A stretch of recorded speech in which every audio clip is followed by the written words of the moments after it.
যে ঘরে একটি সূরা যত বেশি তেলাওয়াত হবে ওই ঘরে আল্লাহ তাআলা তত বেশি রিজিকের ব্যবস্থা করবেন, তাকে রিজিক নিয়ে কোনো টেনশন করতে হবে না। একটা কাঁচা মরিচের জন্য হলেও কারো কাছে যেতে হবে না। এটা বাইহাকি শরীফের 2498 নম্বর হাদিসের ভিতরে রয়েছে। শাহুল ইমান হিল বাইহাকির ভিতরে রয়েছে 2498 নম্বর হাদিস। নবীজি সাল্লাল্লাহু আলাইহি ওয়াসাল্লামের সাহাবী হযরত ওসমান রাদিয়াল্লাহু তাআলা আনহু যখন খেলাফত আসলেন, যখন তার শাসনামল চলল, এমন সময় আব্দুল্লাহ ইবনে মাসউদ রাদিয়াল্লাহু তাআলা আনহু তিনি অসুস্থ হয়ে পড়লেন। ওসমান রাদিয়াল্লাহু তাআলা আনহু তাকে দেখতে গেলেন। আমরা অনেক সময় মানুষ অসুস্থ হয়ে গেলে দেখতে যাই না। এটা হচ্ছে নবী সাল্লাল্লাহু আলাইহি সাল্লামের আদর্শ, সাহাবায়ে কেরামদের আদর্শ। যখনই কোনো মানুষ অসুস্থ হয়ে যেতেন, আপনার সহপাঠী, আপনার প্রতিবেশী অসুস্থ হয়ে গেলে আপনি তাকে দেখতে যান, তার জন্য কিছু হাদিয়া নিয়ে যান। সে হয়তো অসহায় অবস্থা আছে, চিকিৎসা করাতে পারছে না, আপনি তার কাছে যাবেন। এটাই হচ্ছে সবচেয়ে উত্তম পদ্ধতি এবং এটা হচ্ছে সুন্নাহ পদ্ধতি। ওসমান রাদিয়াল্লাহু তাআলা আনহু আব্দুল্লাহ ইবনে মাসউদ রাদিয়াল্লাহু তাআলা আনহুর ঘরে চলে গেলেন তাকে দেখার জন্য। তিনি একেবারে শেষ পর্যায়ে চলে গেলেন। ওসমান রাদিয়াল্লাহু তাআলা আনহু বললেন, তোমার তো ঘরে মেয়েরা আছে, তুমি যদি চাও আমি বাইতুল ফান্ড থেকে তোমার জন্য কিছু খাবারের ব্যবস্থা করব, যাতে করে তোমার মেয়েরা সেখান থেকে খেতে পারে, তোমাকে টেনশন করতে হবে না। আব্দুল্লাহ ইবনে মাসউদ রাদিয়াল্লাহু তাআলা আনহু বলেন, আমাদের খলিফা ভালো করে শুনেন, আমাকে নবীজি সাল্লাল্লাহু আলাইহি সাল্লাম এমন একটা সূরার শিক্ষা দিয়েছেন, আমার মেয়েরা কোরআন পড়তে জানে, আমার মেয়েরা কোরআন পড়তে পারে, তারা যদি এই সূরার তেলাওয়াত করে আল্লাহ পাক রব্বুল আলামিন ওই ঘরের ভিতরে রিজিকের ব্যবস্থা করে দিবেন, অন্য কারো দরকার হবে না।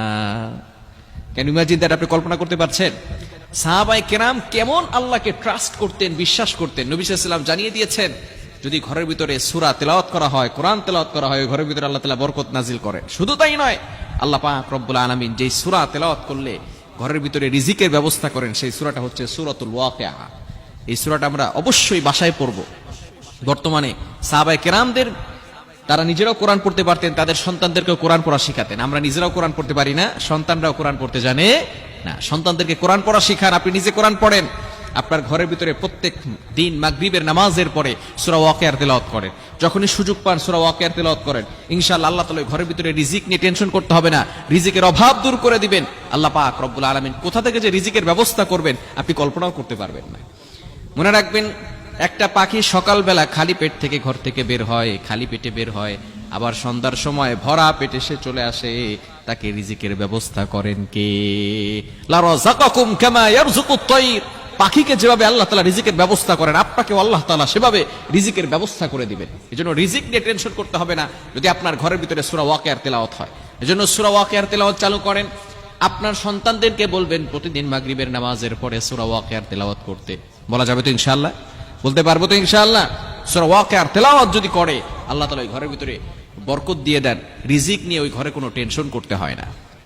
আল্লাহ তাআলা প্রত্যেকটা প্রাণীকে রিজিকের ব্যবস্থা করেন। আল্লাহ তাআলা নিজেই বলে দিয়েছেন 12 নম্বর পারার 1 নম্বর পৃষ্ঠার 1 নম্বর লাইন সূরা হুদের 6 নম্বর আয়াতে রব্বুল আলামিন বলেন, ওয়া মা মিন দাব্বাতিন ফিল আরদি ইল্লা আলাল্লাহি রিজকুহা। দুনিয়ার ভিতরে এমন কোন প্রাণী নাই যেই প্রাণীর রিজিকের ব্যবস্থা আল্লাহ তাআলা করেন না। আল্লাহ পাক রব্বুল আলামিন সকল প্রাণীর রিজিকের ব্যবস্থা করেন। সুতরাং আমরা হলাম শ্রেষ্ঠ মাখলুকাত। আমরা যদি কোরআন দিয়ে জীবনটাকে পরিচালনা করি, কোরআন যদি ঘরের ভিতরে তেলাওয়াত করি, তাহলে আমাদের রিজিকের ব্যবস্থা করবেন কে? এজন্য অবশ্যই আমরা সঠিকভাবে কোরআনের তেলাওয়াত করব এবং সূরা ওয়াকিয়া প্রতিদিন ঘরের ভিতরে তেলাওয়াত করার চেষ্টা করব।